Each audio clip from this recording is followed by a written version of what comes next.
Hola, buen día. Buen día. Buen día. ¿Cómo andan? ¿Bien? ¿Se escucha bien? ¿Se escucha saturado? Bien. No, te escucho bien. Bueno, va, me alegro. Bueno, hoy tenemos que empezar un tema nuevo. La última clase que tuvimos habíamos visto fluidos y hoy nos toca empezar con algo que vamos a llamar termodinámica, ¿sí? Estamos viendo en esta parte de la materia, en la primera parte vimos mecánica de la partícula con bastante detalle, porque es abordable, es decir, es tratable sin demasiadas dificultades verlo en detalle. Después, cuando empezamos a ver fluidos, ya lo vimos un poquito más por arriba, en ciertas condiciones, es decir, podíamos hacer una descripción que era válida solo en condiciones especiales. Y algo parecido vamos a hacer con los temas que queden. Esto es como una especie de introducción a la física, como para darles un pantallazo de los distintos temas, ¿sí? Termodinámica es una rama de la física enorme. Hay carreras que tienen hasta 3 materias enteras tratando este tema y nosotros tenemos que verlo en 2 semanas, ¿sí? Así que imagínense que vamos a ver únicamente una porción muy chiquita del tema y en condiciones en general ideales o fáciles de hacer alguna cuenta, ¿sí? Como para introducirlos a ustedes al tema. Bueno, termodinámica es la rama de la física que estudia las transformaciones de la energía, pero ya no solo de la energía mecánica como hicimos hasta ahora con partículas, que estudiamos cómo cambiaba la energía mecánica. Ahora vamos a involucrar a todas las formas de energía, ¿sí? Entonces, si queremos contemplar a todas las posibles formas de energía, necesariamente nos tenemos que adentrar en el mundo de las temperaturas, porque entre las distintas formas de energía está algo que vamos a llamar energía interna. La energía interna es la energía que tiene un cuerpo en su interior, es decir, los componentes de ese cuerpo, qué energía tienen. Por ejemplo, este borrador. ¿Sí? Este borrador, si yo lo tengo quieto, podría decir que tiene una energía mecánica igual a 0. ¿Sí? Si pongo el 0 de altura acá y está quieto, no tiene energía cinética. Pero adentro de este borrador, formando parte de este borrador, hay millones y millones de átomos que no están quietos, que se están moviendo, ¿sí? Están agitados, están vibrando. Y además hay fuerzas entre esos átomos y esas fuerzas tienen asociadas energías potenciales. Entonces, todas esas energías que están adentro de los cuerpos, que forman parte de los componentes del cuerpo, la vamos a englobar en algo que se llama energía interna. Y esa energía interna está asociada, está vinculada a la temperatura que tenga ese borrador, ¿sí? A mayor temperatura, típicamente, los átomos se mueven más rápido, pueden llegar a estar más cerca unos de otros y entonces interactuar con fuerzas más fuertes, más grandes, cambian las energías potenciales. Entonces, la energía interna está relacionada con la temperatura. Entonces, en termodinámica nos vamos a ocupar de diversas situaciones en las que puede haber cambio de energía o no, pero lo que sí tienen en común todos los problemas, todas las situaciones que vamos a estudiar, es que la temperatura ahora pasa a ser un parámetro relevante del problema.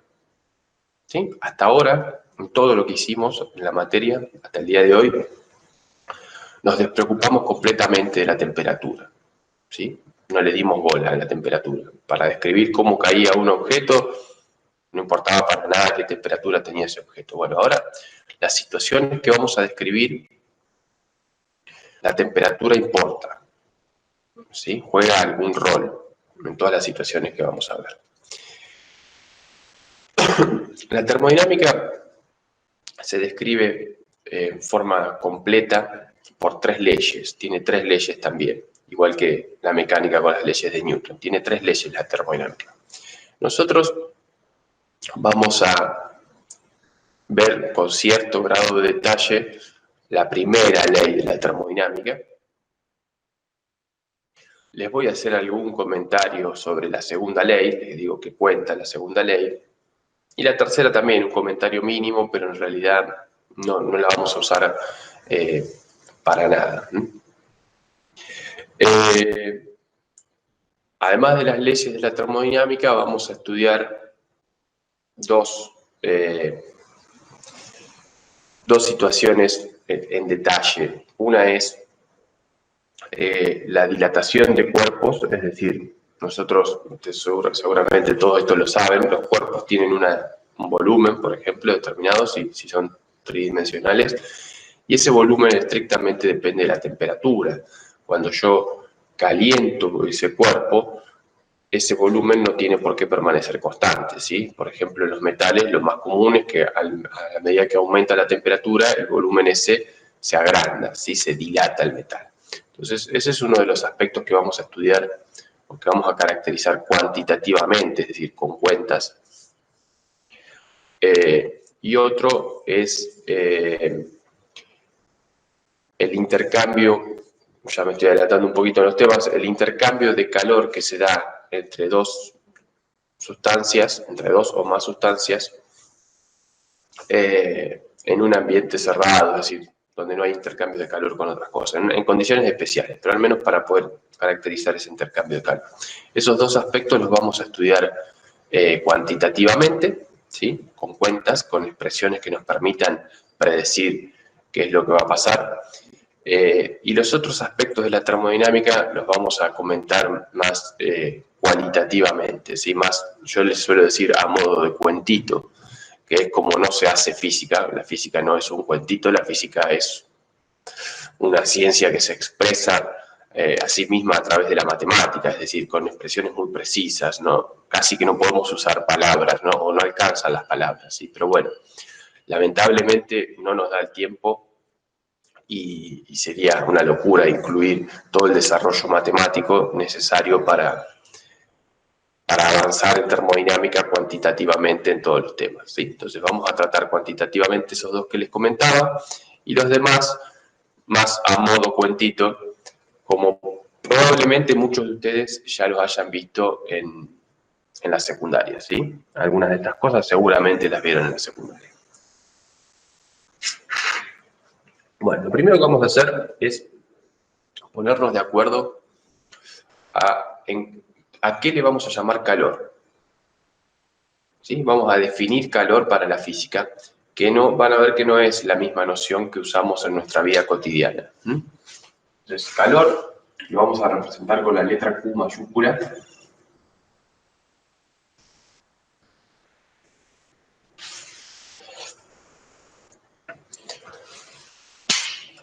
No está definido por una expresión matemática, sino es conceptual su definición. La definición de calor es una transferencia de energía originada en una diferencia de temperatura.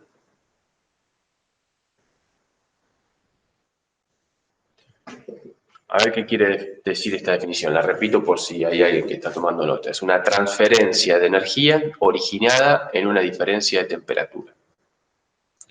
Por empezar, esta definición nos dice que el calor es energía. ¿Sí? Vamos a definir el calor como una energía, es decir, que ya sabemos qué unidades vamos a usar para expresar el calor, las mismas que usamos para expresar energía.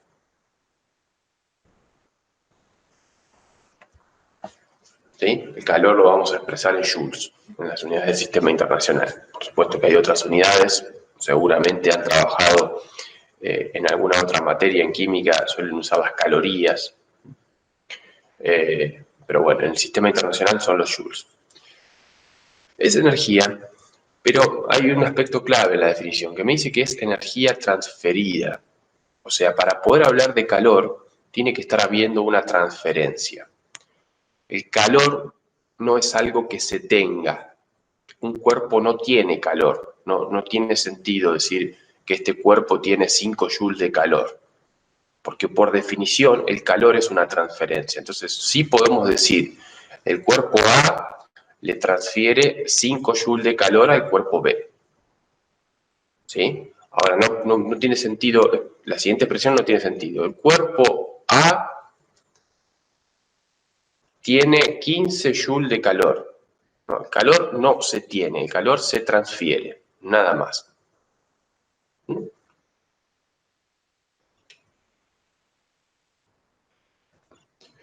El calor siempre fluye, dice Diego, desde el cuerpo que se halla a mayor temperatura al cuerpo que se halla a menor temperatura. Bueno, eso es parcialmente cierto, Diego. El calor fluye, estamos de acuerdo. Si permitimos que ese flujo se realice en forma espontánea, es decir, nosotros ni ningún artefacto, nada interviene, el calor en forma espontánea siempre fluye desde un cuerpo de mayor temperatura hacia un cuerpo de menor temperatura.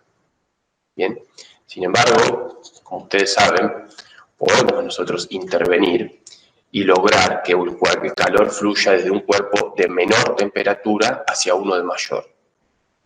Y eso es lo que hacemos, por ejemplo, en una heladera. En una heladera, lo que logramos es que el calor vaya desde el interior de la heladera, que está frío, hacia el exterior de la heladera, que está mucho más caliente. Entonces, puede el calor fluir desde un cuerpo frío hacia un cuerpo caliente, pero no lo puede hacer espontáneamente. Nosotros necesitamos entregar algo y es eso justamente que estoy diciendo, ya nos estamos adelantando mucho más de lo que quiero. Eso que estoy diciendo es la segunda ley de la termodinámica. Ya vamos a llegar a la segunda ley de la termodinámica, ¿sí? Pero bueno, entonces, el calor espontáneamente pasa de un cuerpo que está más caliente a un cuerpo que está más frío. Pero podríamos intervenir para lograr que pase de uno frío a uno caliente, ¿sí? Así funcionan todos los sistemas de refrigeración.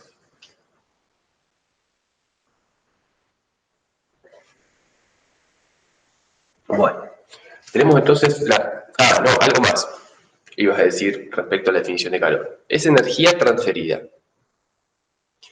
Pero la última parte de la expresión, de la definición, dice que vamos a referirnos a calor únicamente cuando esa energía transferida esté originada en una diferencia de temperatura, ¿no? Por supuesto, si yo agarro este fibrón y lo tiro, lo empujo, le transferí energía, ¿sí? Pero no vamos a decir en ese caso que le transferí calor.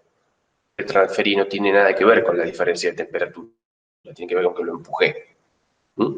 Distinto es si yo abrazo así al fibrón, mi mano está mucho más caliente que el fibrón, ¿sí? Entonces, esa diferencia de temperatura da lugar a una transferencia de calor desde mi mano hacia el fibrón. Le estoy transfiriendo energía al fibrón.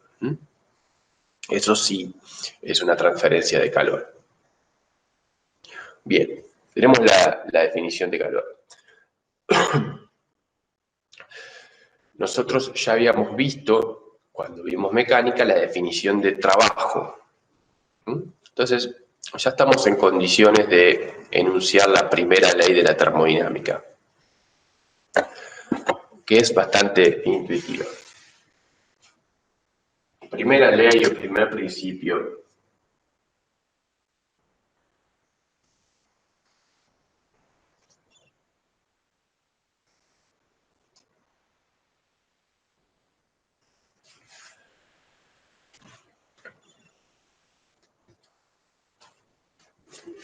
Imagínense que yo tengo algo a lo que le llamo un sistema,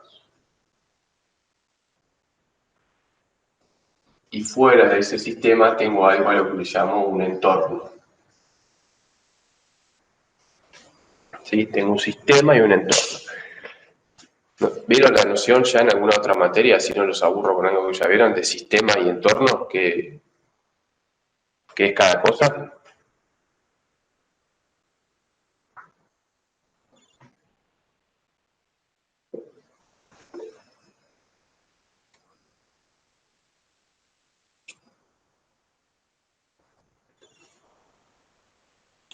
Bien, sistema definido en química. Y frontera entre sistema y entorno, hablaron de la frontera, de los tipos de frontera, de esas cosas.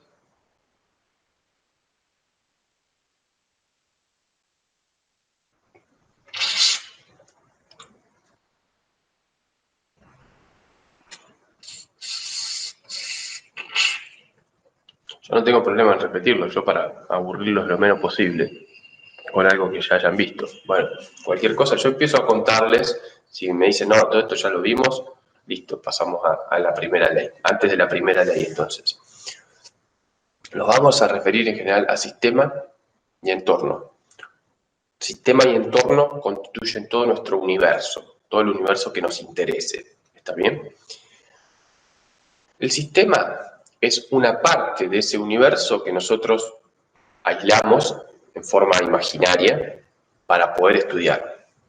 ¿Sí? Es la parte del universo que nosotros queremos caracterizar y queremos estudiar. Y la aislamos de forma imaginaria y a eso le llamamos sistema. Es decir, que un sistema es lo que nosotros querramos que sea un sistema porque lo elegimos nosotros.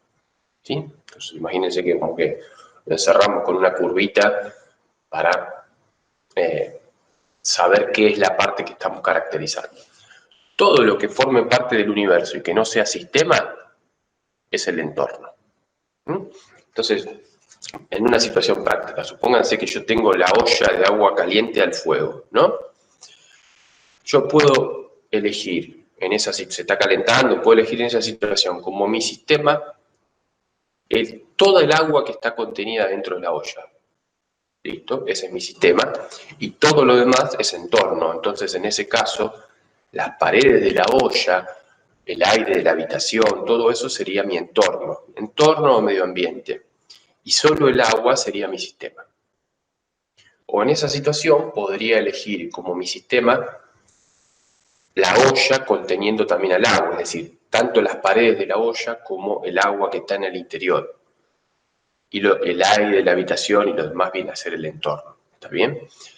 Dependiendo de qué elija yo como sistema y qué elija como entorno, va a ser lo que necesite para caracterizar qué es lo que le está pasando a mi sistema. Entonces, esa es la idea de sistema y entorno. Entre los dos hay una superficie que los delimita, una región del espacio en donde está justo el límite entre el sistema y el entorno. Por ejemplo, si yo elegía como mi sistema toda la olla, con el agua dentro, por supuesto, la superficie, esta de contorno, viene a ser la superficie más externa de la olla.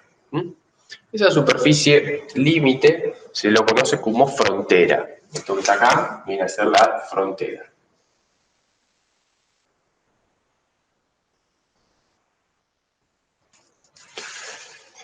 Y la frontera puede tener distintas características que generalmente clasificamos en abierta o cerrada.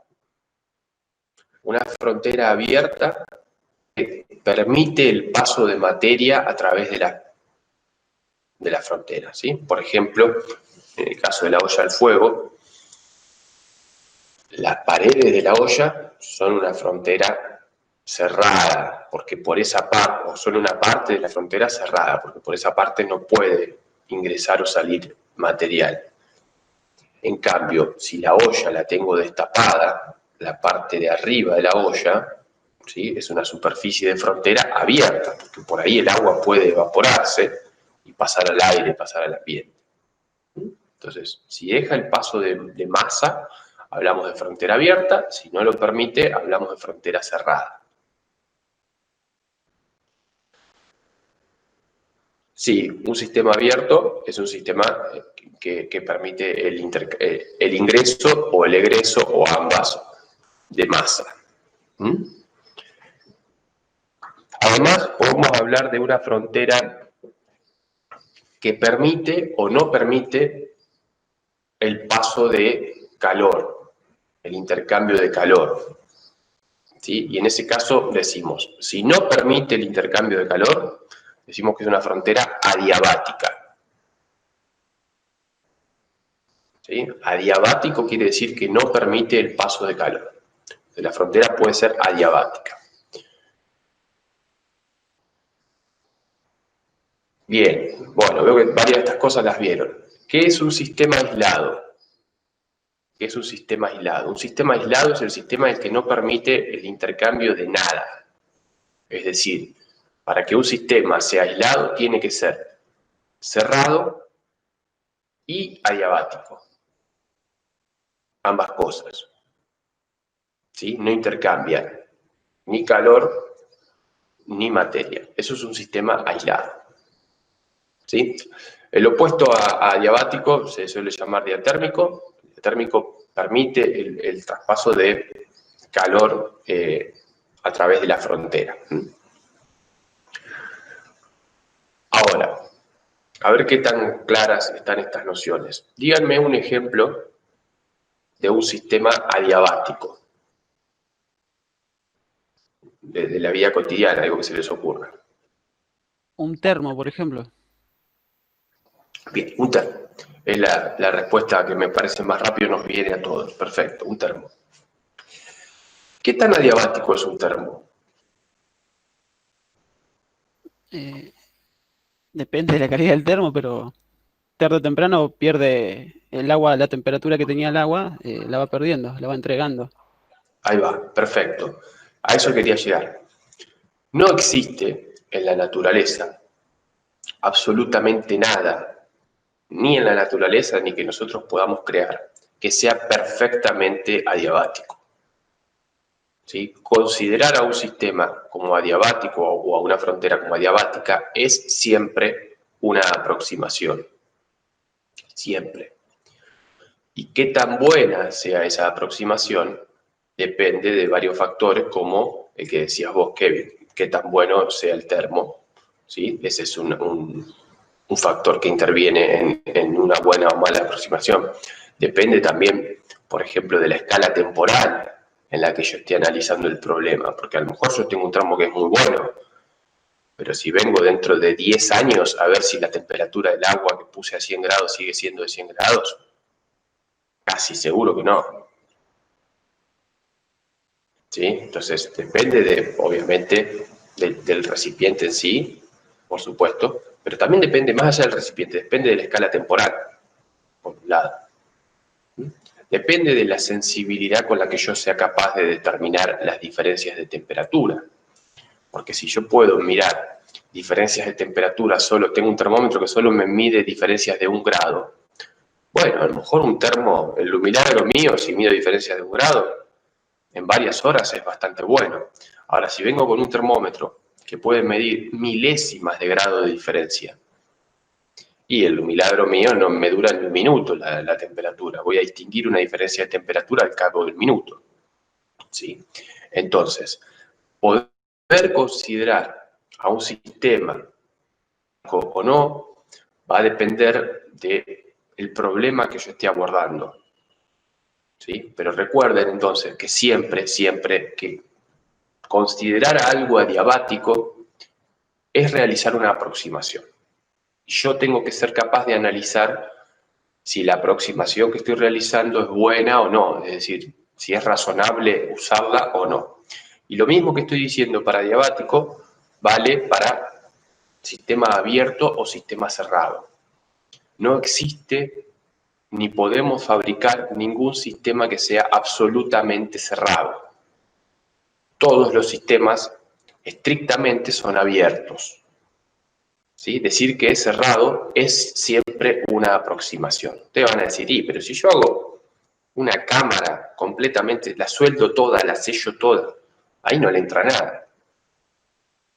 Le entran muchas más cosas de las que uno se imagina. Por empezar, las paredes tienen un montón de cosas absorbidas que van desorbiendo y las van largando. Pero más allá de eso, atravesar las paredes atómicas, pero ni siquiera partículas subatómicas. El helio, por ejemplo, el helio tiene muchísima facilidad para atravesar paredes metálicas sin ningún problema. Uno tiene un tubo de helio y va teniendo pérdidas a través de las paredes también, ¿sí? Tiene permeabilidad, decimos. Pero bueno, ni hablar, más chiquito que el helio hay infinidad, hay todo un mundo de partículas que atraviesan. O ni siquiera de partículas, puede ser de energía a través de ondas, ¿sí? De radiación, las podemos definir en términos de partículas de física, pero no importa, luz, por ejemplo, luz, ¿sí? Que atraviese el material. Y una vez que atraviesa el material, imagínense que atraviesa una de las paredes y le pega a otra de las paredes que está dentro, y cuando le pega a la pared levanta cosas. Bueno, introduce nueva materia en mi cámara, o sea que no hay ningún sistema que sea realmente cerrado, ¿sí? Decir que es cerrado siempre es una aproximación. Tiene que ver con la conductividad, esa propiedad. No sé a qué conductividad te referís, si conductividad térmica o conductividad eléctrica, pero estrictamente no. Es decir, la permeabilidad de los materiales tiene que ver, por empezar, que no presentan la misma permeabilidad frente a distintas sustancias. Imagínate, no sé, el material que es como una especie de red. Hay muchos tipos de materiales muy distintos, pero como una especie de red. Si esa red es apretadita, en general va a dejar pasar pocas cosas, y si esa red es más amplia, deja pasar más. Pero esto es muy general, porque, no sé, hay partículas que interactúan más con otras, entonces no es lo mismo de qué está hecha esa red y cuál es la partícula que está intentando pasar. La propiedad de adiabática, sí, bueno, para que, sí, en ese sentido, sí, pensé que era abierto y cerrado. Lo adiabático y no adiabático, sí, por supuesto que tiene que ver con la conductividad térmica. Los materiales que tienen muy buena conductividad térmica, obviamente, no van a servir para construir paredes adiabáticas, ¿no? Porque permiten el traspaso de calor. En general, para construir recipientes adiabáticos se trata de usar materiales poco conductores del calor, y hay algunas otras estrategias. Yo, por ejemplo, vamos a ver, pero déjenme que avancemos un poco para eso, vamos a ver un termo. ¿Vieron los termos de inoxidable? ¿Cómo está hecho un termo inoxidable? ¿Por qué es un sistema relativamente adiabático? En principio está hecho de un material como el inoxidable, que si bien no es un buen conductor, para ser metal es relativamente mal conductor del calor, no deja de ser un metal. Entonces, ¿cómo es que tenemos un metal que en principio conduce calor bastante bien y lo usamos para realizar un termo? Vamos a hacer algunos comentarios sobre eso, pero cuando avancemos. Bueno, entonces, me quedo, antes de seguir desviándome, estábamos con sistema y con entorno. Dijimos que la frontera puede ser adiabática o diatérmica, abierta o cerrada, y me queda una propiedad más que también es importante. Esa frontera puede ser estática o puede ser móvil. ¿Sí? Justo se había ido Kevin, que era el que había preguntado lo de la propiedad de adiabático. Disculpa, Álvaro, se me había cortado la señal. Volvió a entrar. ¿Llegaste a escuchar lo de adiabático o no? Lo de si la conductividad térmica afectaba. Sí, se cortó cuando estaba hablando del termo.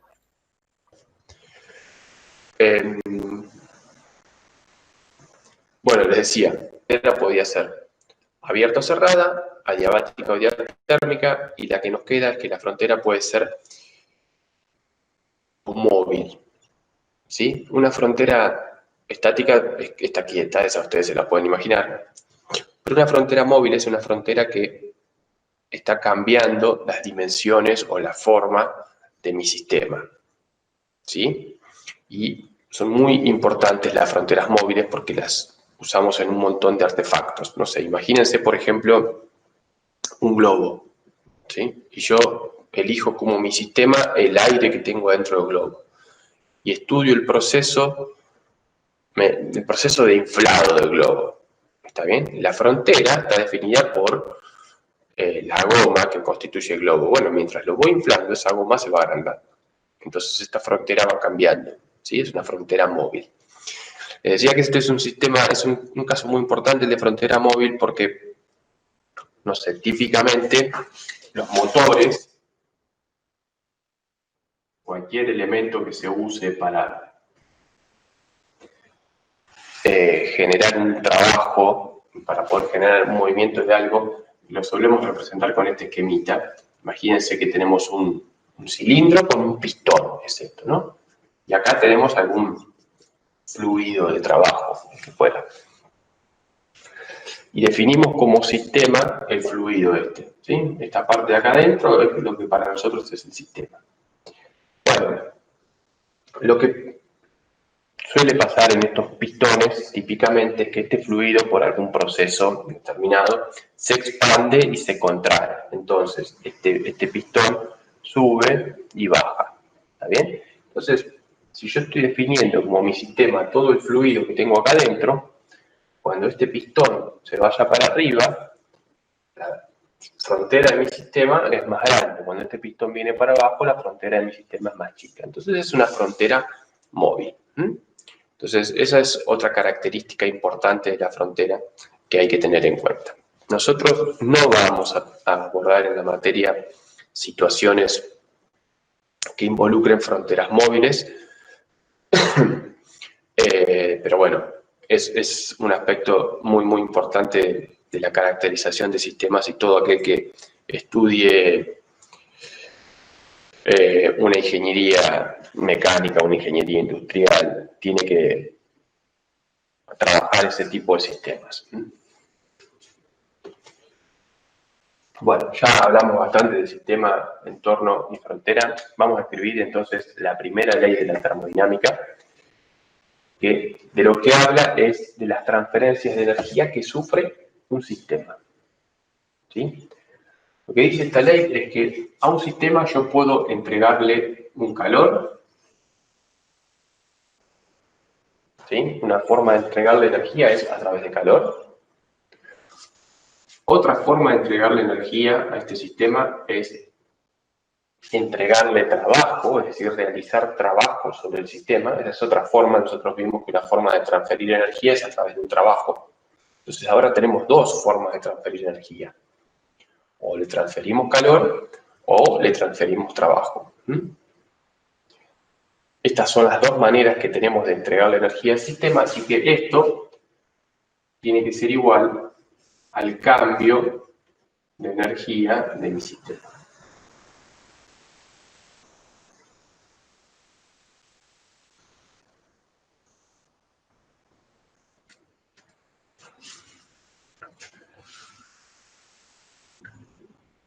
Eso que tenemos ahí recuadrado se conoce como primera ley de la termodinámica.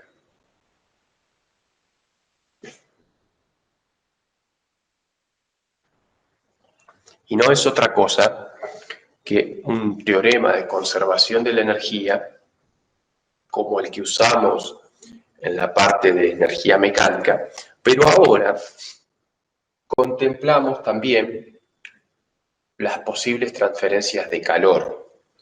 Entonces, fíjense que esta ley no tiene condiciones, es decir, no es como por ejemplo en la condición de Bernoulli, que también era una ecuación de conservación de la energía, pero que la condición era que no hubiera fuerzas no conservativas, porque si había fuerzas no conservativas la energía no se conservaba. No, en esta ley, por cómo está expresada, la energía se conserva siempre, aunque haya fuerzas no conservativas. ¿Por qué? Porque las pérdidas de energía que me producen las fuerzas no conservativas se van a energías térmicas, ¿está bien? A transferencias de energía que no son energía mecánica, sino que son calor. Pero ahora las estamos contemplando también. Entonces, acá ya tenemos todos los elementos que puede haber en una transferencia de energía. Esta viene a referir a la parte mecánica y esta a la parte de transferencias de energía asociadas a diferencias de temperatura. Entonces, esto ahora incluye todas las posibles transferencias de energía. Y esto acá es el cambio de energía en mi sistema. La energía del sistema puede tener como distintos elementos. Nosotros vimos, cuando vimos partículas, la energía potencial que pueda tener y la energía cinética que pueda tener el sistema, pero ahora tenemos que contemplar una más que yo les comentaba al principio. Este borrador puede tener energía cinética por estar desplazándose, energía potencial, por ejemplo, gravitatoria, cuanto más alto esté, tiene más energía potencial, pero tiene energía más. ¿Qué pasa si yo a este borrador, por ejemplo, le hago lo siguiente? Lo raspo así, mucho, lo hago rozar mucho con mi mano. Se calienta ahí un poco. ¿sí? Ustedes pueden hasta percibirlo después, o pueden hacerlo, pedirle a alguien, porque si ustedes lo hacen con la misma mano, después no van a sentir la diferencia de temperatura. Pueden pedir a alguien que lo raspe y después lo tocan y van a ver que está más caliente. Bueno, esa transferencia de energía, o esa energía que adquirió el borrador por el hecho de rozarlo, no está contemplada ni en la energía potencial gravitatoria ni en la energía cinética. Entonces la tenemos que contemplar además, ¿sí? Y esa energía se llama, o le vamos a llamar energía interna, es la energía asociada a la energía cinética y energía potencial de los elementos que constituyen a este borrador, es decir, de los átomos que están moviéndose y vibrando adentro del borrador. Entonces, en este cambio de energía, hay un cambio de energía cinética más un cambio de energía potencial más un cambio en la energía interna. Esta U representa energía interna.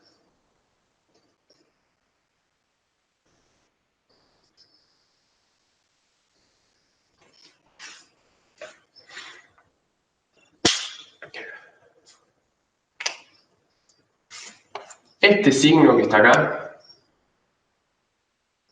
puede ser que lo vean en alguna otra materia, probablemente en química aborden esto, y que vean esto con un signo menos. ¿Sí? Esta ley puede escribirse con el signo más o con el signo menos. No quiere decir que sean dos leyes distintas. Lo que cambia, si uno lo escribe con el más o con el menos, es a qué le está llamando trabajo. Lamentablemente, distintas áreas de las ciencias y las ingenierías interpretan a este trabajo de forma distinta. En un caso, lo describen como el trabajo entregado al sistema, y esa es la convención que usa el signo más, ¿sí? Y la convención que usa el signo menos describe al trabajo, claro, esa que escribiste vos, Diego, ahí, esa que escribiste vos ahí, describe al trabajo como el trabajo que el sistema me brinda a mí, el trabajo que entrega el sistema, en vez de el que se le entrega al sistema, ¿sí? Frecuentemente usan la convención con el signo menos, que es la misma que escribió Diego en el chat, los ingenieros, porque lo que les interesa en general a los ingenieros es que el sistema les entregue trabajo, porque todo esto se desarrolló para generar energía, para poder obtener máquinas que tuvieran buen rendimiento en realizar trabajo, ¿sí? No sé, locomotoras, en la época de invención del tren, cualquier máquina que se use para cualquier motor que se use para entregar un trabajo. Cuando empezó la revolución industrial, se empezaron a estudiar este tipo de cosas. Entonces lo que se quería era obtener trabajo, no entregarle trabajo al sistema. Entonces los ingenieros suelen usar esta convención con el signo menos, ¿sí? En física y en química depende de quién lo haga. Depende de si el químico es más de un perfil industrial, suele usar el signo menos, y si es de un perfil más científico, suele usar el signo más. En física es más frecuente en general usar el signo más, porque es más, o sea, nos parece más intuitivo escribir todo lo que se le entrega al sistema es igual a lo que cambia el sistema. En vez de decir, no, este se lo entrego y este se lo saco y hago una diferencia, ¿está bien? Pero bueno, sepan que la pueden ver escrita de ambas maneras, no son dos leyes distintas, lo único que cambia es qué estamos interpretando por W.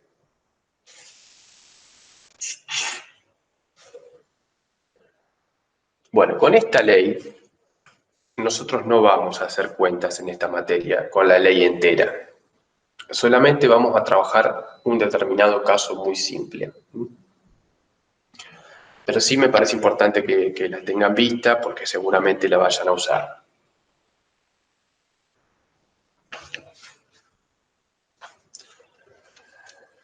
¿Qué caso es el que nosotros vamos a ver?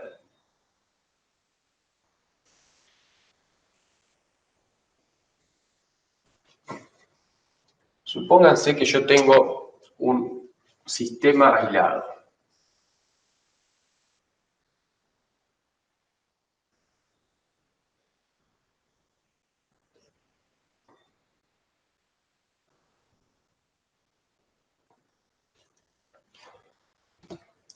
Si tengo un sistema aislado,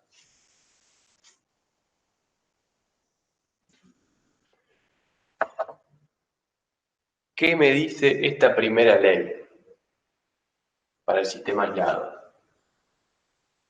El sistema aislado no puede intercambiar ni calor ni energía de ninguna manera, ni paso de materia, nada, no puede intercambiar nada. Entonces, para el sistema aislado yo puedo escribir que Q es igual a 0 y también puedo escribir que el trabajo es igual a 0. El sistema aislado no intercambia energía con nada.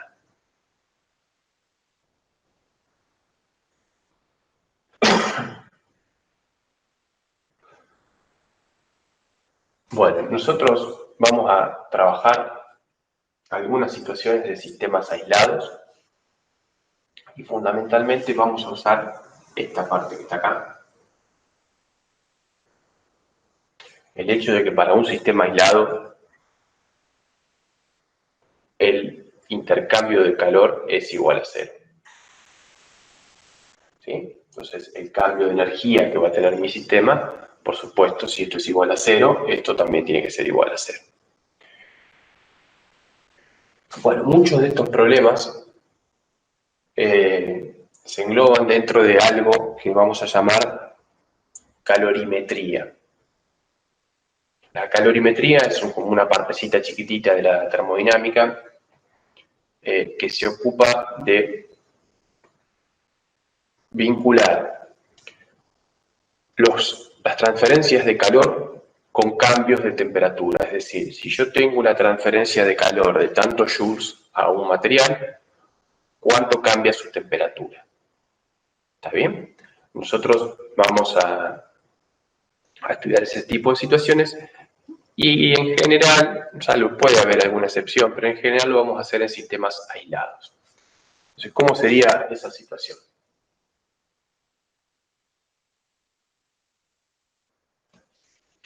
Imagínense que tengo una jarra de agua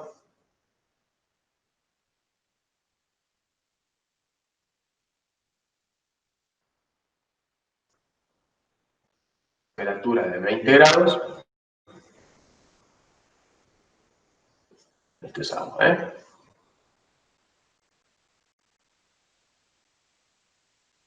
Y le agrego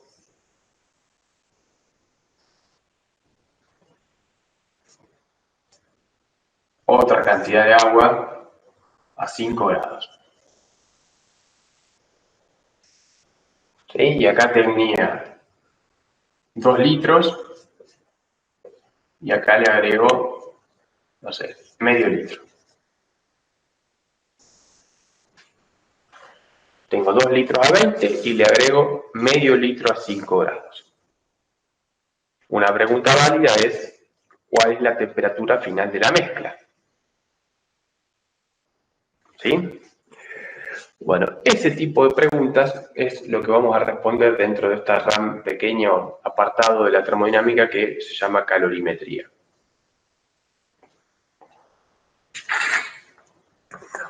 Una pregunta parecida podría ser, en vez de meterle 0,5 litros de agua, entregarle, no sé, 5 joules de calor. Le entrego 5 joules de calor. Bueno, ¿cuál es la temperatura final de esta sustancia? ¿Sí? O bueno, otra pregunta. Necesito para poder poner a hervir 2 litros de agua.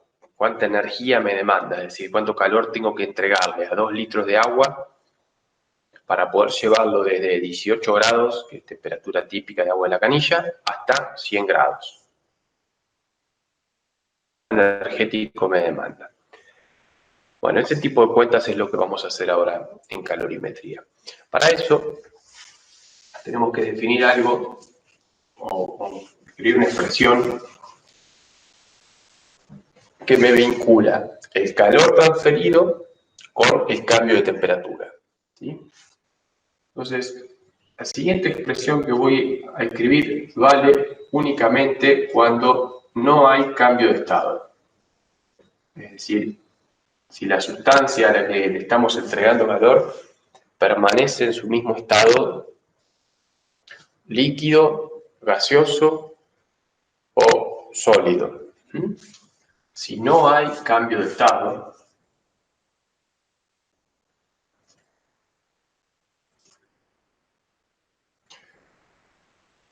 el calor transferido a una sustancia se relaciona con la diferencia de temperatura o con la temperatura así.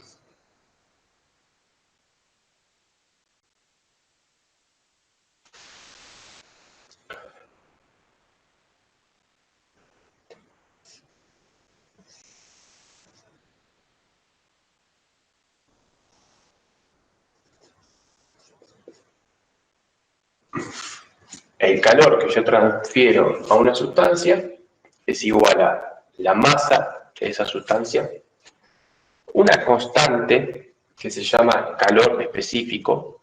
Ahora voy a hacer algunos comentarios sobre esa constante, por la diferencia de temperatura, es decir, la temperatura final menos la temperatura inicial. ¿Sí? Entonces, lo que me dice esta expresión es que si yo entrego calor, va a cambiar la temperatura de una sustancia. ¿Cuánto cambia? Depende de dos factores. Si yo, no sé, entrego un joule de calor, bueno, ¿cuánto cambia la temperatura de esa sustancia? Va a depender de dos cosas. Por un lado, de la masa de la sustancia. Y por otro lado, de esta propiedad que se llama calor específico. Ese calor específico depende del material del que esté hecho esa sustancia, ¿sí? Cada sustancia tiene su calor específico, pero en realidad el calor específico no es constante con la temperatura. El calor específico de cada sustancia además depende de la temperatura.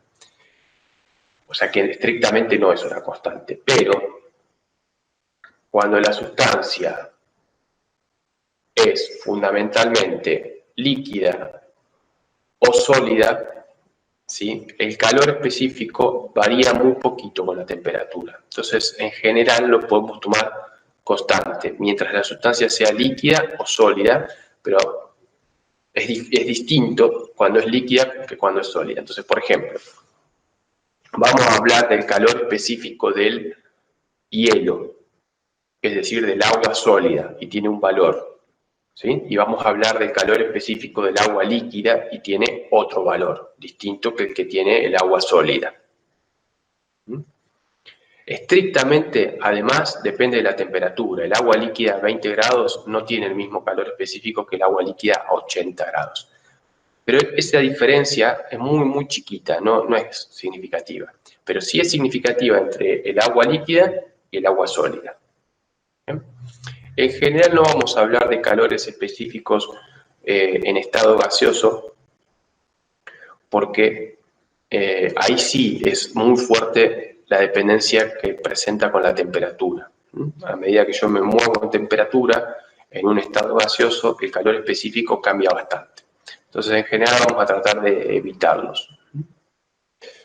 Pero entonces, este calor específico depende de la sustancia y depende del estado en el que esté la sustancia. ¿Qué me indica ese calor específico? Me dice, fíjense que cuanto más grande sea esto, si este valor es muy grande, yo tengo que tener acá un calor muy grande, aunque esta diferencia de temperatura sea chica. Es decir, que una sustancia que tiene un calor específico grande es aquella a la que le cuesta mucho cambiar su temperatura. ¿Sí? Tengo que entregarle o sacarle mucho calor para cambiarle su temperatura, la que tiene un calor específico grande. En cambio, la que tiene un calor específico chico yo puedo con poquita energía lograr un gran cambio en temperatura.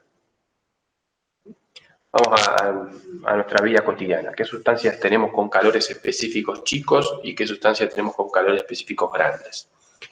Una que tiene un calor específico relativamente grande es el agua.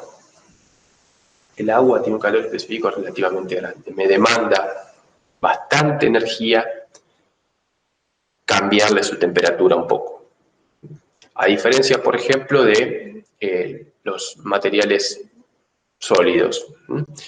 Esto tiene, por ejemplo, muchas consecuencias climáticas.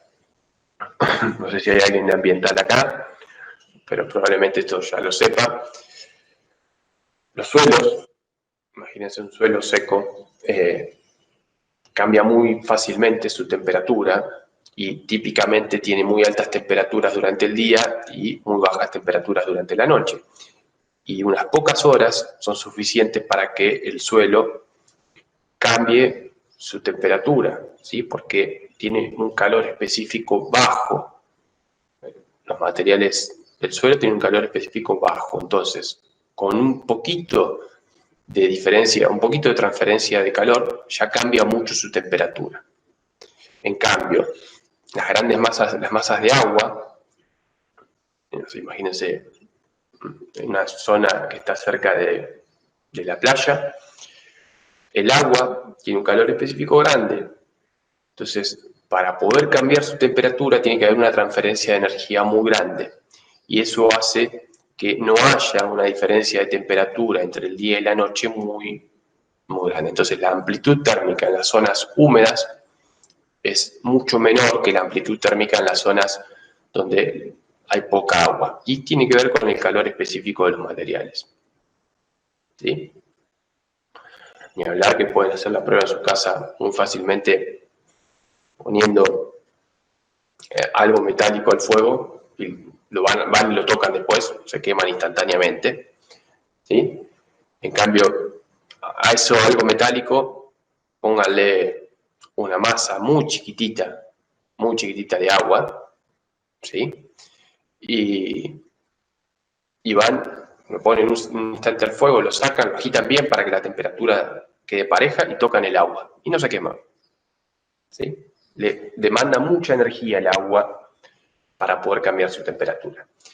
Además de las consecuencias climatológicas que eso nos trae, nos viene fantástico para poder usar el agua en nuestros sistemas de refrigeración y de calefacción. ¿Por qué nos viene fantástico? Porque, por ejemplo, para los sistemas de refrigeración, ¿no? el radiador del auto. Nosotros podemos trabajar, al hacer pasar el agua por el radiador, el agua extrae, mejor dicho, viene el agua caliente, ¿no? Pasa por el radiador y entrega calor al ambiente. El agua puede ceder mucha cantidad de energía al ambiente, cambiando un poquito su temperatura. Y después de vuelta pasa por el motor, en el motor recibe calor, puede extraer del motor mucha cantidad de calor, cambiando un poco su temperatura. Entonces, podemos trabajar en un rango de temperaturas relativamente chico. En el auto, el agua anda alrededor de los 90 grados y mucho de eso no se mueve. Y lograr grandes transferencias de energía con poquito cambio de temperatura. Imagínense que si la sustancia para transferir mucha energía necesita cambiar mucho la temperatura, es muy perjudicial desde el punto de vista de los materiales que hay que usar. ¿Sí? Entonces acá tenemos una temperatura relativamente acotada y grandes cambios de energía. Podemos transferir grandes masas de energía. Ni hablar para los sistemas de calefacción, ¿no? Podemos tener las grandes calderas, usan tuberías con el agua sin que llegue a una temperatura descomunalmente grande, es decir, no tenemos el agua fluyendo a 600 grados, y sin embargo, con el agua relativamente no muy caliente, podemos lograr grandes transferencias de energía. Entonces eso es muy importante. Por supuesto, se han desarrollado fluidos con capacidades caloríficas o calores específicos, que es lo mismo, más grandes todavía. Entonces, bueno, es mucho más conveniente, ¿sí? Porque puede extraer, con menor diferencia de temperatura, puede extraer o ceder mucha más energía. Los líquidos refrigerantes de los autos tienen además otras propiedades, sí, pero esta es una de ellas y es importante. Álvaro, Sí. una pregunta. Que tenga un calor específico alto, si un material, cuando este material alcanza el calor, que tenga el calor específico alto, ¿ayuda a que mantenga más tiempo el calor también? ¿O eso no tiene nada que ver? No, no tiene que ver con el tiempo esto. Tiene que ver, sí, con cuánto calor puede llegar a mantener con una diferencia de temperatura determinada. Es decir, no sé, si tengo una sustancia con un calor específico grande, suponete que yo le aumento su temperatura a 10 grados, bueno, eso involucra un cambio de energía muy grande. Entonces, si yo después voy a usar eso para volver a extraer energía, puedo sacarle mucha energía disminuyendo la temperatura a 10 grados. Pero nada me dice respecto a cuánto tiempo me lleva esa transformación. Ok. El tiempo está relacionado con otra cosa que vamos a comentar un poquito más adelante.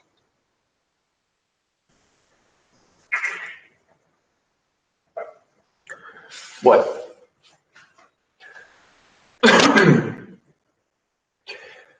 La temperatura, vieron que hay distintos sistemas de unidades para medirla. Nosotros usamos Celsius en nuestra vida cotidiana y para muchas cuestiones que vamos a ver nosotros y que ven en química son más convenientes usar los Kelvin. En este caso es lo mismo que unidades ustedes usen, Celsius o Kelvin, porque lo que tenemos acá es una diferencia de temperaturas. Y las diferencias de temperaturas me dan lo mismo, ya sea en Kelvin que en centígrados, porque como una está relacionada con la otra, sumándole 273, cuando yo hago la diferencia, esos 273 se me terminan cancelando. Entonces es lo mismo, en este caso, ¿cuál de las dos usan?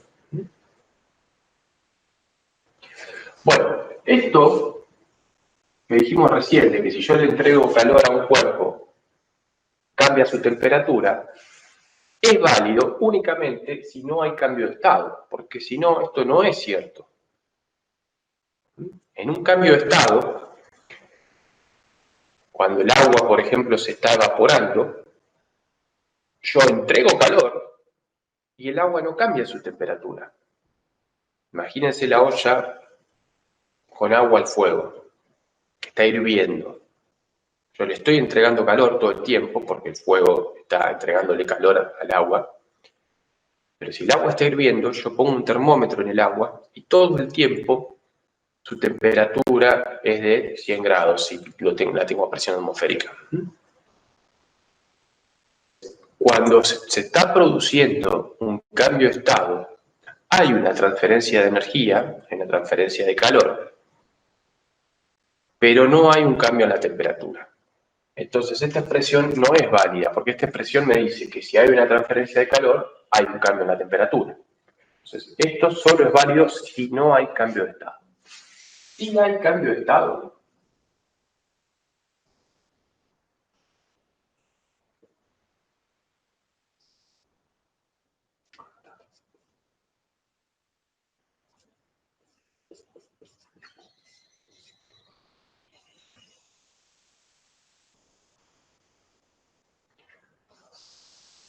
cuando yo realizo una transferencia de calor,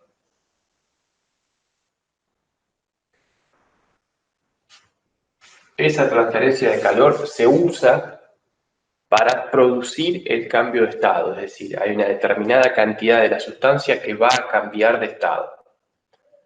¿Sí? ¿Por qué pasa esto?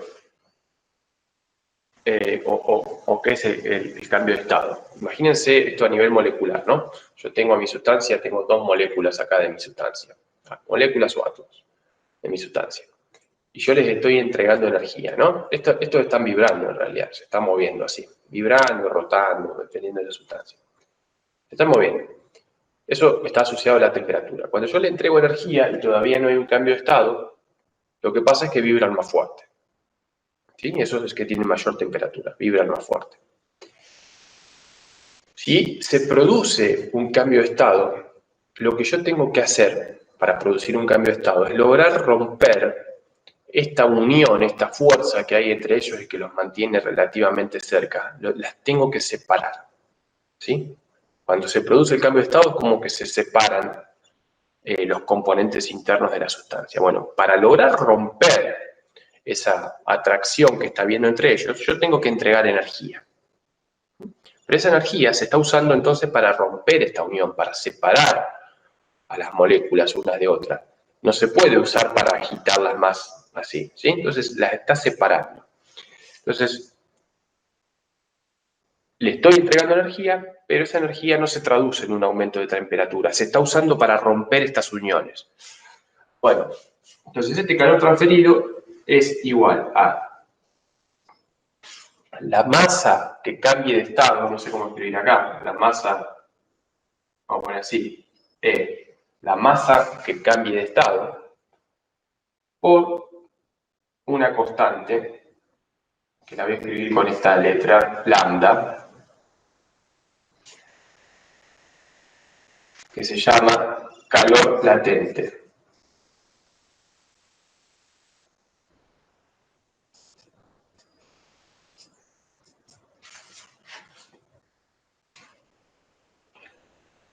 El calor latente es una medida de cuánta energía me demanda romper estas uniones.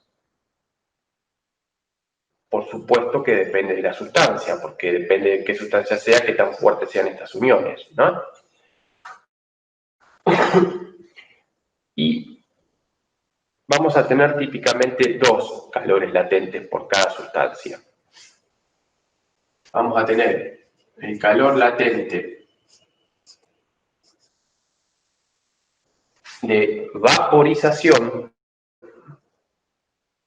o el calor latente de fusión.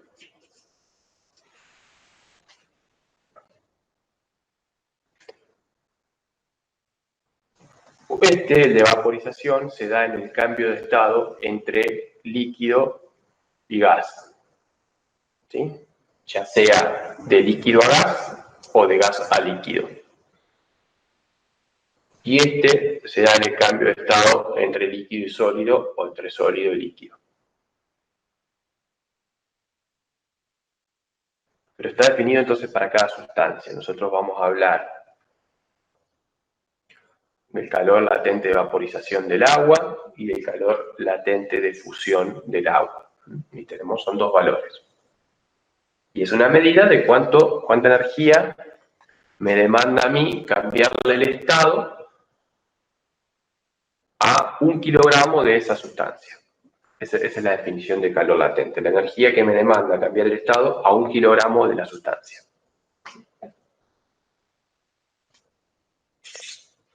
Bueno, algunos comentarios sobre los signos del calor. El calor puede ser positivo o puede ser negativo. De esta expresión, ustedes pueden ver que si la temperatura final es más grande que la temperatura inicial, esto que tengo acá me da positivo. ¿Sí? Entonces, cuando yo entrego calor a un sistema, cuando el sistema recibe calor, vamos a hablar de un calor positivo. Entonces, eso es importante que lo recuerden. Q mayor a 0 es recibido. La sustancia recibe calor. En cambio, un calor menor a 0 es un calor cedido por mi sistema.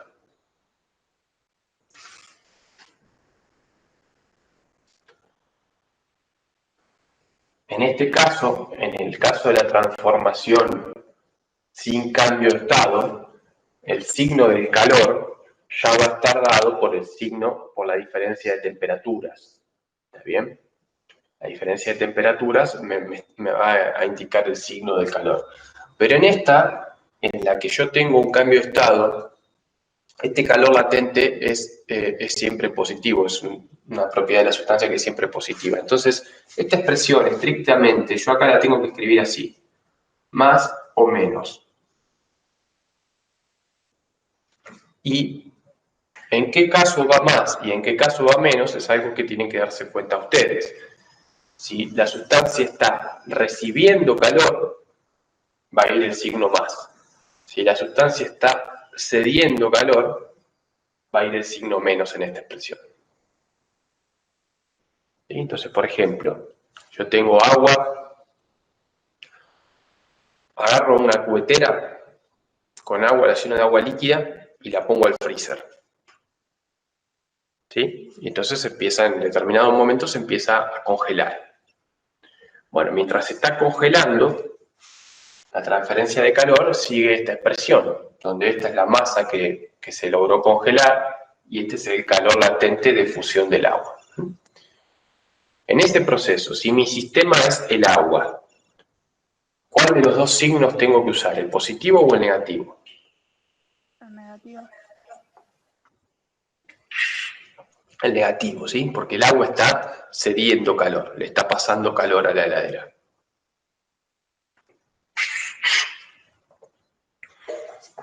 Entonces acuérdense, acá el signo lo van a tener que decidir ustedes porque no se puede definir a partir de algún otro parámetro. En cambio, en esta, el signo ya está relacionado con la diferencia de temperatura. ¿Sí?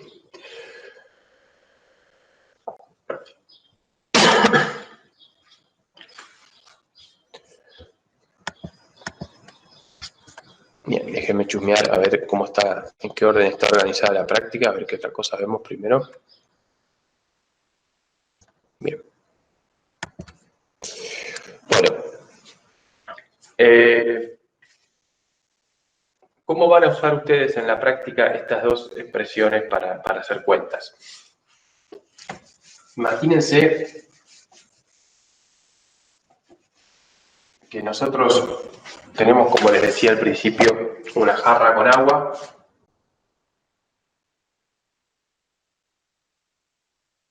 Teníamos 2 litros de agua a 20 grados. Y yo le agrego medio litro de agua a 5 grados. Ese es el ejemplo que tenía escrito al principio. Y quiero saber la temperatura final.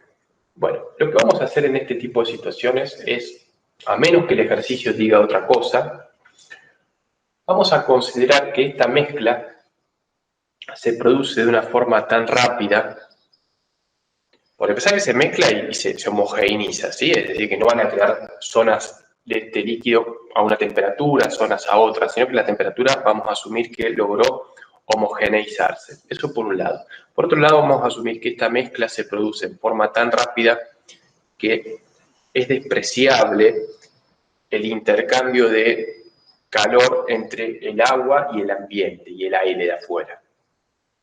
¿Sí? Si esto nosotros lo logramos mezclar rápido, no le damos tiempo a que intercambie calor con el exterior. Es decir, que cuando consideremos todo esto, vamos a suponer que este recipiente, que está acá, en el que hacemos esta mezcla, es cerrado.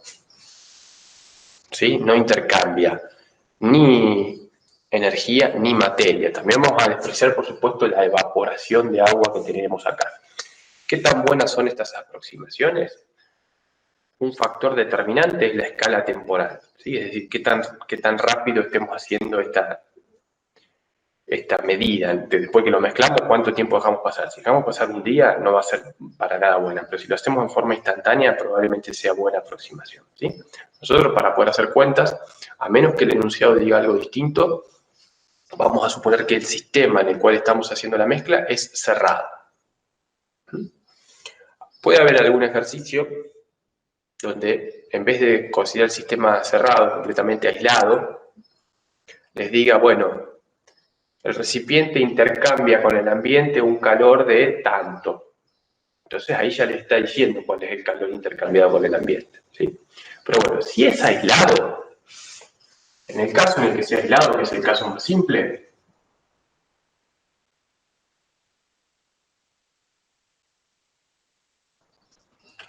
el calor total, si yo considero como mi sistema es este, todo el agua que yo tenía acá, más toda el agua que le voy a agregar, todo eso es mi sistema. El agua que estaba ya en el recipiente más el agua que le voy a agregar.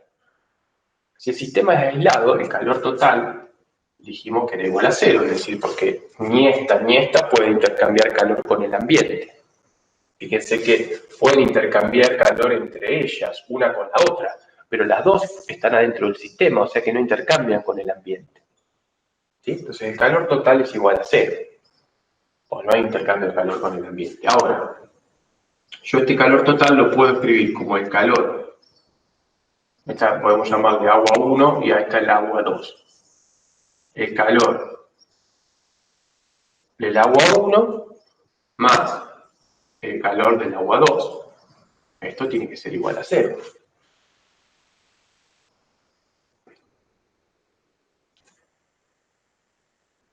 Y una de ellas va a recibir calor y la otra va a ceder calor. Por supuesto, esta que es la que está a mayor temperatura es la que va a ceder calor.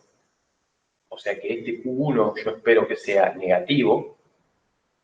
Y este Q2, que es la que va a absorber calor, espero que sea positivo. Entonces tengo uno negativo y el otro positivo, esta suma puede llegar a darme 0. Entonces, en este caso, fíjense una cosa que ustedes tienen que pensar. Para poder escribir las expresiones de estos calores, ustedes tienen que poder saber si van a usar la del cambio de estado o la que no hay cambio de estado. ¿Sí? Entonces, tienen que para eso mirar las temperaturas y conocer a qué temperatura cambia de estado esa sustancia, ¿no?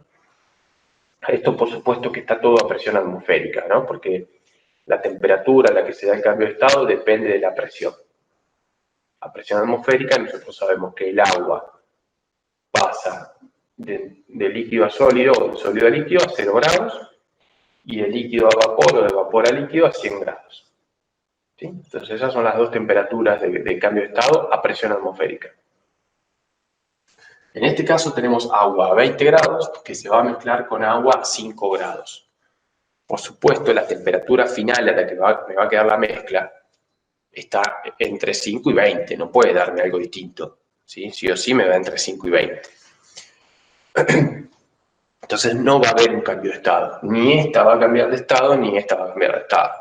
Entonces puedo tranquilamente usar la expresión que no involucra cambio de estado. Y acá me va a quedar la masa del agua 1 por el calor específico, es el del agua, me pongo el del agua 1, por,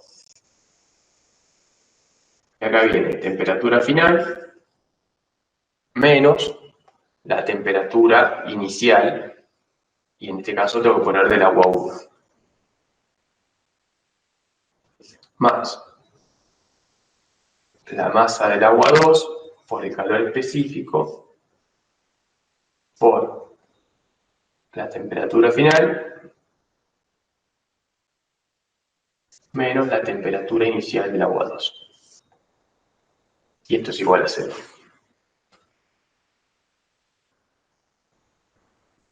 ¿Por qué es igual a 0? Porque estamos asumiendo que este sistema, constituido por ambas masas de agua, está aislado. Entonces no intercambia calor con el ambiente. Si el problema me dijera, bueno, esto intercambia con el ambiente mientras se mezclan tantos joules de calor, bueno, entonces esta suma tiene que ser igual a tantos joules de calor, en vez de a 0.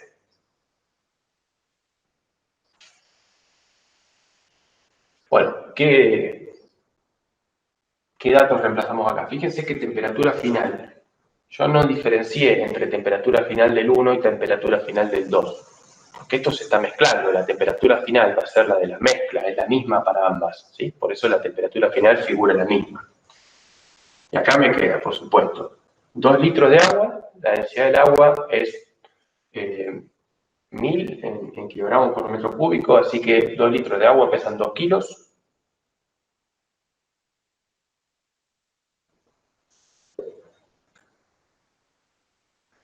El calor específico del agua en las unidades del sistema internacional lo van a encontrar en la guía y si no lo van a encontrar en Google y probablemente hasta lo hayan ya usado en química, es de 4190.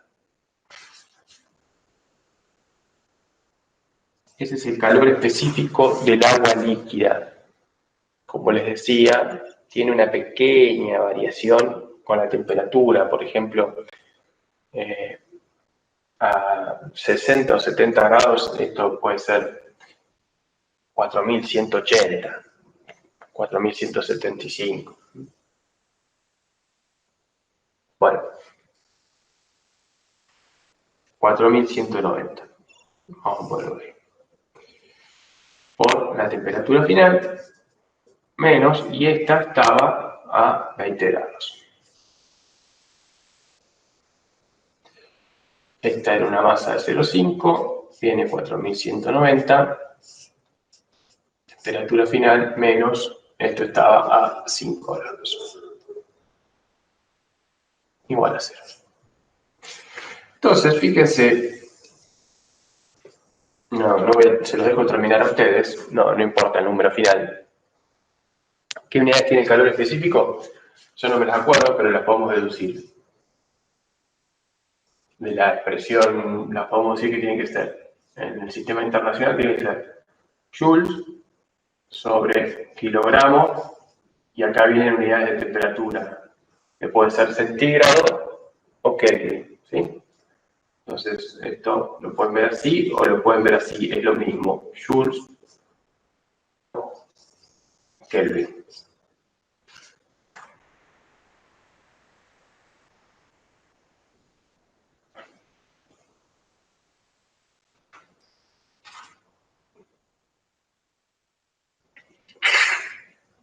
Cualquiera de las dos. El sistema internacional, para esto no importa, pero para otras expresiones, la temperatura es conveniente expresarla en Kelvin, así que pueden escribirlo así. Lo que pasa es que como en este caso no es relevante porque tengo diferencias de temperatura, pueden usar cualquiera de las dos.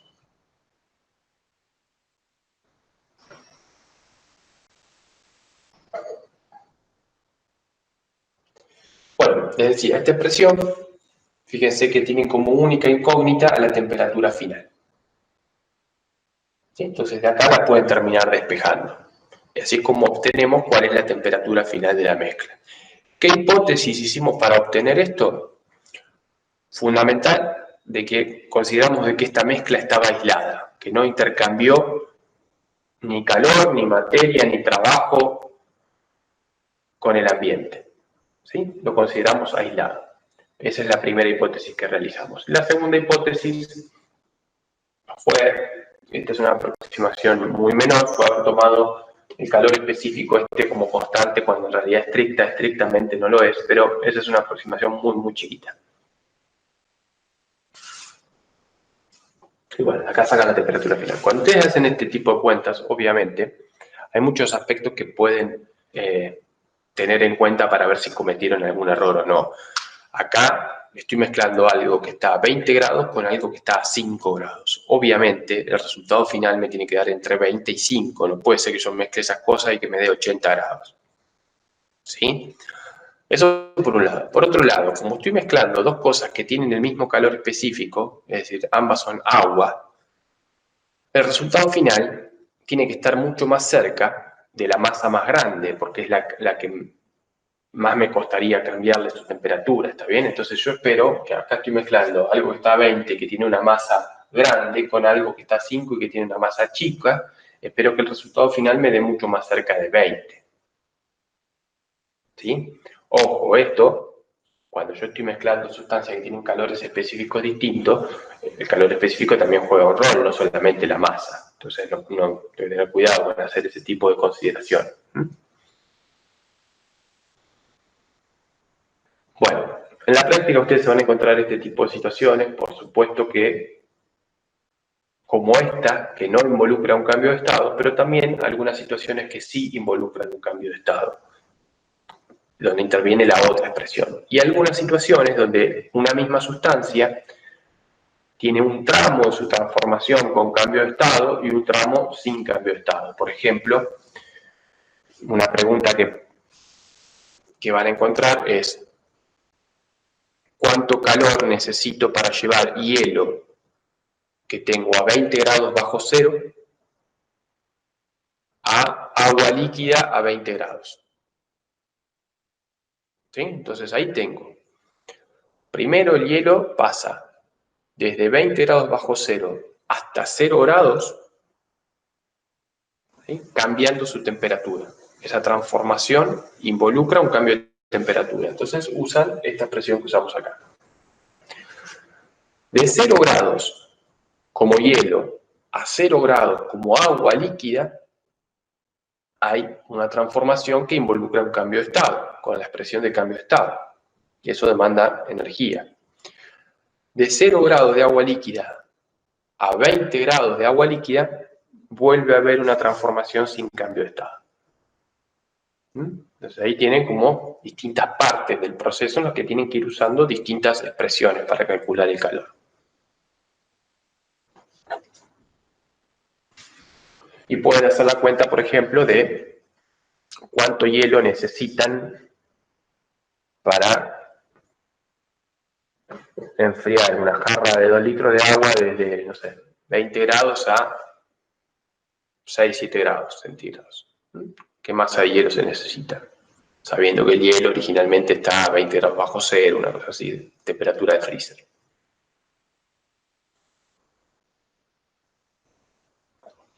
O bueno, por ejemplo, cuentas relevantes, cuánta energía se demanda para evaporar una determinada masa de agua. ¿Sí? Eso ustedes lo van a usar seguramente mucho en su carrera, ese tipo de cuentas.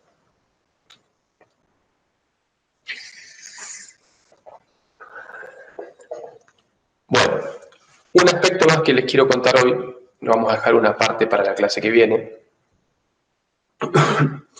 es, para la clase que viene vamos a ver la segunda ley, el segundo principio de la termodinámica, y vamos a ver algo que se conoce como mecanismos de transferencia de calor, que seguramente esto se da en el secundario, calculo que lo habrán visto, de qué formas el calor se puede transferir entre cuerpos.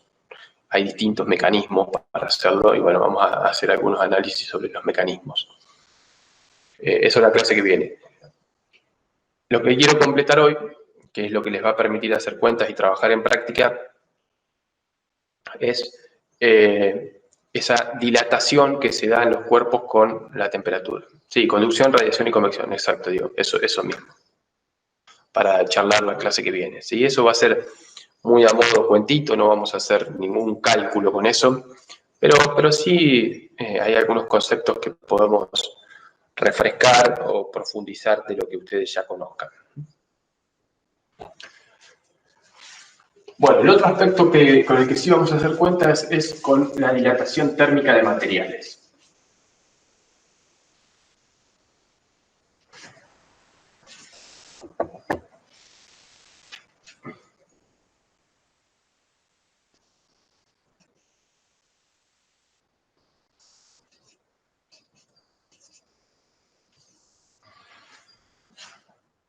Todas las sustancias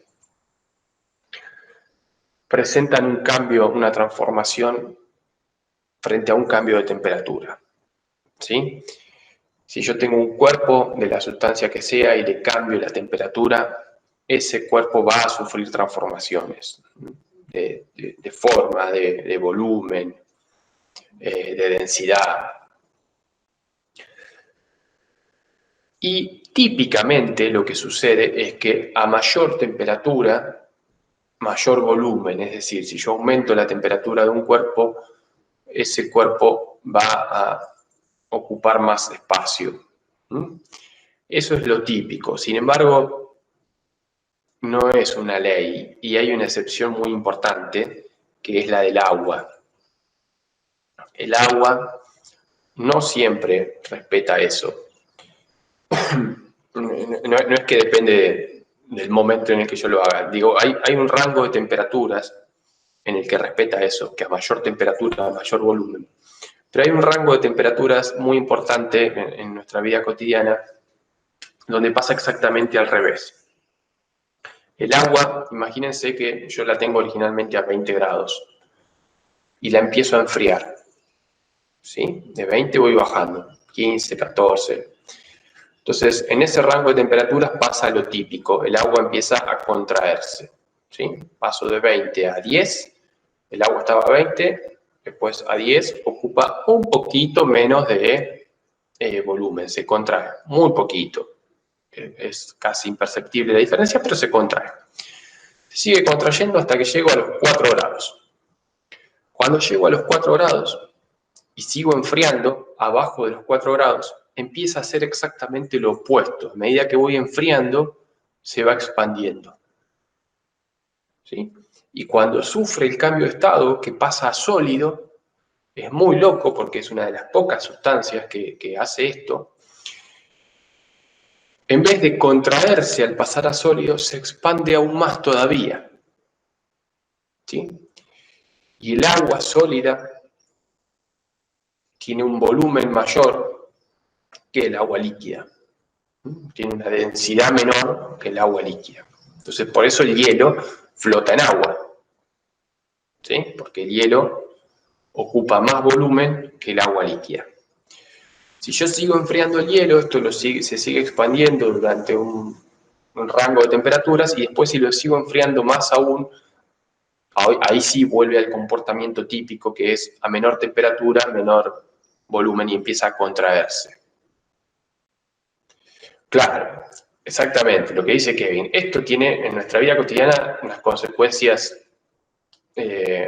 muy notorias, como por ejemplo, me olvidé la cerveza en el freezer y me reventó el envase, ni hablar, ¿no? Porque tiene un gran componente de agua, cualquier bebida que nosotros tengamos, se congela, al congelarse ocupa mayor volumen, si el recipiente en el cual estaba completo o casi completo, ya no va a poder entrar en ese recipiente y hace mucha fuerza y puede reventarlo, ¿no? Entonces, me explota la cerveza en el freezer, revientan las cañerías de agua en las zonas frías del planeta.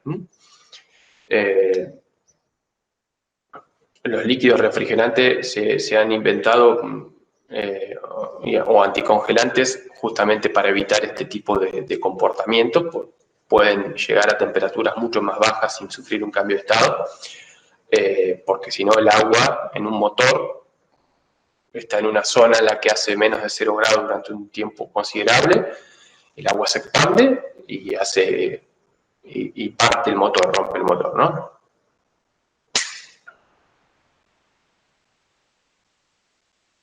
Gelifracción. Chao.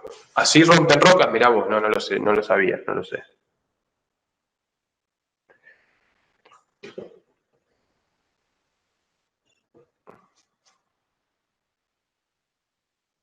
A eso no lo sé, Kevin.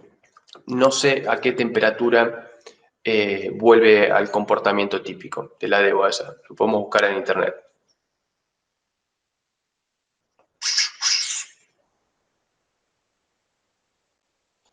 El agua es un fluido muy particular. Hay muchas cosas inclusive todavía no se saben, porque yo se las estoy simplificando un poco a la historia. Hay cambios de estado que no involucran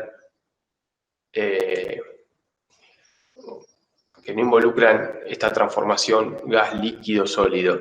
Son cambios de estado que no cambian, se llama el estado de agregación, pero sí la forma en la que está estructurada la sustancia, ¿sí?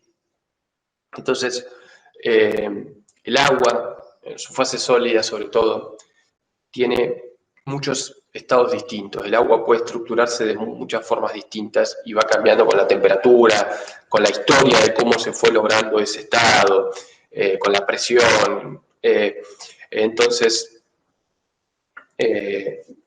dependiendo de eso, hay muchas cosas que van pasando a temperaturas distintas, ¿sí? Y hay transformaciones que se van dando a temperaturas distintas. Y en cada una de esas transformaciones de estado, por ejemplo, que se dan en el estado sólido desde una estructura hasta otra, en realidad, para poder pasar de una a la otra hay un cambio de energía sin un cambio de temperatura, lo mismo que pasa en el cambio de líquido a sólido.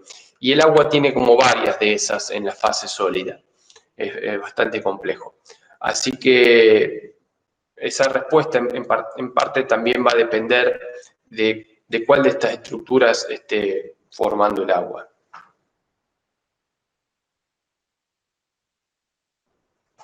El agua en estado sólido es extremadamente complicada de describir. Hay muchísimos estudios en ese aspecto. En el estado líquido también es complicada de describir, pero lo que pasa es que como en el estado líquido las cosas son dinámicas, en promedio lo describimos más o menos bien. En promedio temporal la describimos más o menos bien. Pero en el estado sólido las cosas son mucho menos dinámicas y entonces las tenemos que describir perfectas para que quede bien. Bueno. Entonces, salvo la excepción, y la más importante es la del agua, la más cotidiana es la del agua, la mayoría de las sustancias se comportan que a mayor temperatura, mayor volumen, y a menor temperatura, menor volumen. Las que nosotros vamos a describir acá, en este apartado, asumimos que respetan eso, ¿sí? O sea que lo que vamos a describir no vale para el agua en ese rango de temperatura desde los 4 grados hasta no sé cuánto será, pero pónganse alrededor de menos 20, menos 30 grados, ¿sí? No vamos a trabajar esas anomalías, vamos a trabajar el comportamiento típico. Comportamiento típico, si yo tengo una sustancia que en este caso vamos a considerar unidimensional, imagínense que tengo un alambre, por ejemplo. No tiene que ser estrictamente unidimensional. No hay nada estrictamente unidimensional, pero una de las dimensiones es mucho más grande que las otras. Es decir, tengo largo mucho más grande que ancho y alto, ¿sí? Entonces, un alambre. Y ese alambre, imagínense que tiene una longitud que le vamos a llamar L0 cuando la temperatura es T sub 0. Y ahora vengo y yo levanto la temperatura del alambre, pongo una T mayor a T sub 0, y lo que pasa entonces cuando le levanto la temperatura es que su longitud pasa a ser mayor. Y tengo un cambio en la longitud. Ahora tengo una longitud L, y antes tenía una longitud L0, o sea que lo que cambió es L menos L0.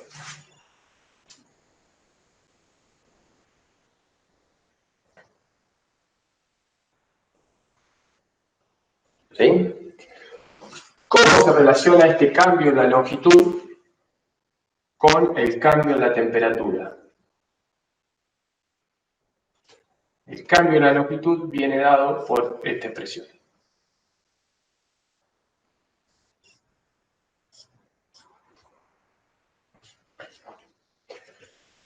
El cambio en la longitud es igual a la longitud original por una constante que se llama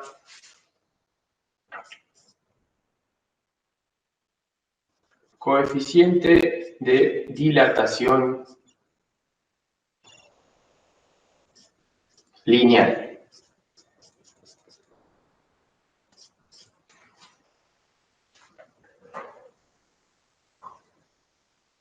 Coeficiente de dilatación lineal por el cambio en la temperatura.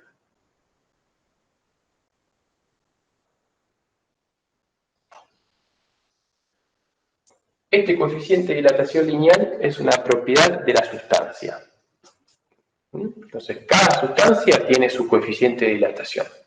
Entonces, vamos a hablar del coeficiente de dilatación del cemento, del hormigón, del coeficiente de dilatación del acero, del coeficiente de dilatación del aluminio. No depende del objeto en sí, no depende de las dimensiones del objeto, es del material con el cual está construido. De acá pueden ver que las unidades de ese coeficiente tienen que ser unidades de 1 sobre las unidades de temperatura. ¿Sí? Para que me queden unidades de longitud con unidades de longitud. 1 sobre unidades de temperatura. Entonces, bueno, dependiendo de las unidades de temperatura que usen, serán las unidades del coeficiente. Puede ser 1 sobre centígrado, 1 sobre Kelvin, 1 sobre Fahrenheit, o las que usen.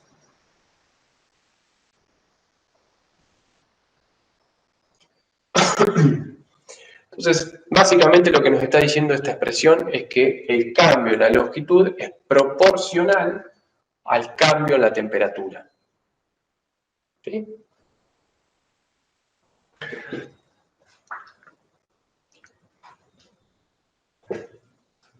¿Por qué hablamos del coeficiente de dilatación lineal? ¿A qué hace referencia el término o la palabrita lineal acá? Acá este coeficiente aplica cuando tenemos objetos unidimensionales, objetos lineales. Porque hay una expresión parecida cuando tenemos un objeto que es como bidimensional. Este es mi objeto ahora, imagínense esto como una plancha, como una lámina. Tengo dos dimensiones relevantes, es decir, tengo largo y ancho y el espesor es muy chiquitito. Ahora lo relevante para este objeto es el área, ¿no? Esto tiene un área original o un área cero cuando la temperatura es T sub 0. Si yo ahora lo caliento, esto pasa a tener un área más grande.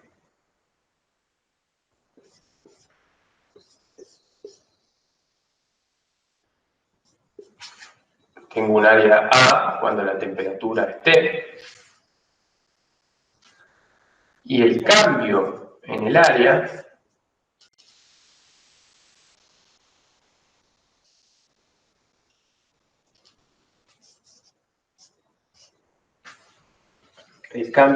sigue esta expresión. El área original por un coeficiente que no es el mismo que este es el lineal, y este se llama coeficiente de dilatación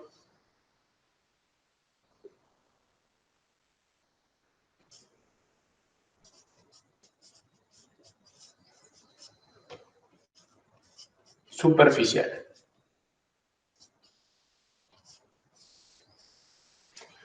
Coeficiente de dilatación superficial. Por el delta T. Muchas veces para los materiales está informado nada más que el coeficiente lineal y no encontramos el superficial. Porque en general la aproximación que se hace es que el coeficiente de dilatación superficial es 2 veces el lineal. El doble que el lineal.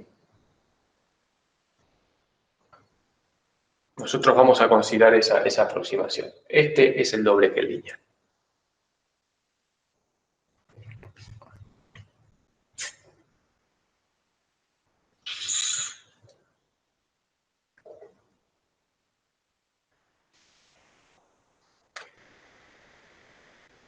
Por supuesto que estas expresiones, yo lo estoy haciendo acá para un aumento en la temperatura, entonces un aumento del volumen, pero la misma expresión vale para una contracción. Yo puedo tranquilamente a esta área que está acá llamarle área 0, y a esta temperatura 0, y esta área A y temperatura T. Y la misma expresión a mí me sirve para calcular el cambio en el área cuando yo tengo una contracción. ¿Sí? Para tener una contracción, el cambio en el área va a ser negativo. Si el área final es más chica que el área inicial, el cambio es negativo. Y lo mismo con la temperatura. La temperatura final va a ser menor que la temperatura inicial y, por supuesto, este delta T es negativo. Bueno, y por último, hay una situación o una expresión para describir los cambios que sufre un cuerpo de 3 dimensiones. Cuando yo tengo un cuerpo que tiene las 3 dimensiones son relevantes,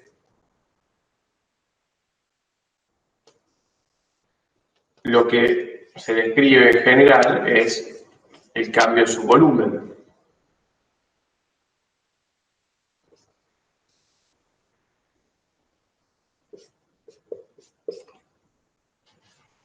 El cambio en el volumen viene dado por el volumen inicial, por otro coeficiente, por el delta T, y este se llama coeficiente de dilatación volumétrico.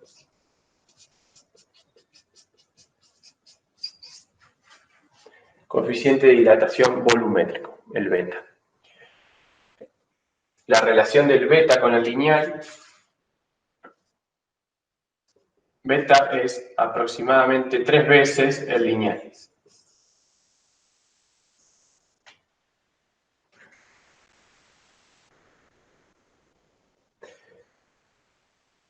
Bueno, entonces de esta manera, con estas expresiones, podemos calcular cuánto cambian las dimensiones de un objeto al cambiarle su temperatura. Desde ya que estas expresiones son aproximaciones, ¿sí? Y van a ser buenas aproximaciones si los cambios en las temperaturas no son muy grandes. Cuando yo tengo cambios de temperatura muy grandes, ya no valen estas expresiones y puede haber transformaciones mucho más complicadas en los objetos. Pero si el cambio en la temperatura no es muy grande, son válidas, ¿sí? Se usan mucho, por ejemplo, en todo lo que sea construcción, para calcular dilatación de materiales.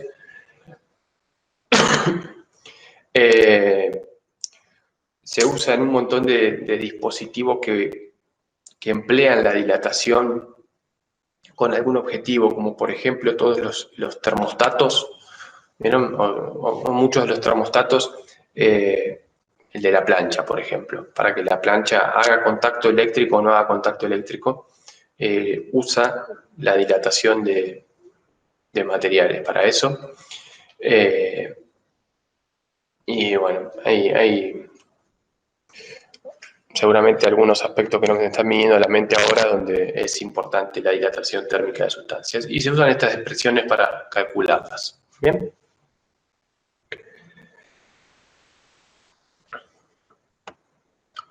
Bueno,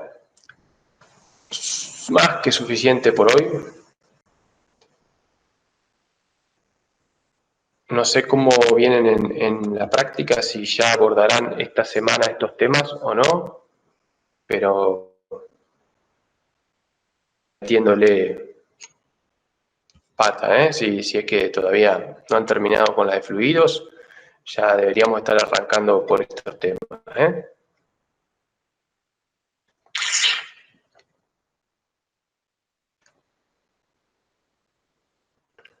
Mudos quedaron.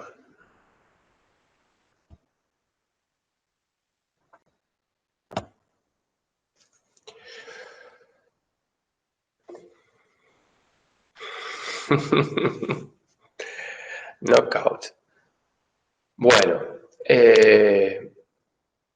nada más de mi parte. María Elena, te veo conectada. ¿Estás por acá? ¿No anduviste por el parcial? ¿Qué pasó? Hola, profesor, buen día. Interrumpirle la clase porque llegué tarde, como siempre. No me presenté, pero sí voy a seguir como oyente si no hay problema, ¿no? Hasta el final de la materia. No, por supuesto que no hay ningún problema. Hablé con Fernando porque con él me podía comunicar en forma directa y bueno, le avisé que no me iba a presentar y que prefería recursarla. Yo no tengo base, entonces necesito dedicarle más tiempo. Bueno, muy bien. Digo como oyente. Bárbaro. Bueno. Bueno, chicos, ¿alguna pregunta o cuestión que quieran decir antes de que nos retiremos?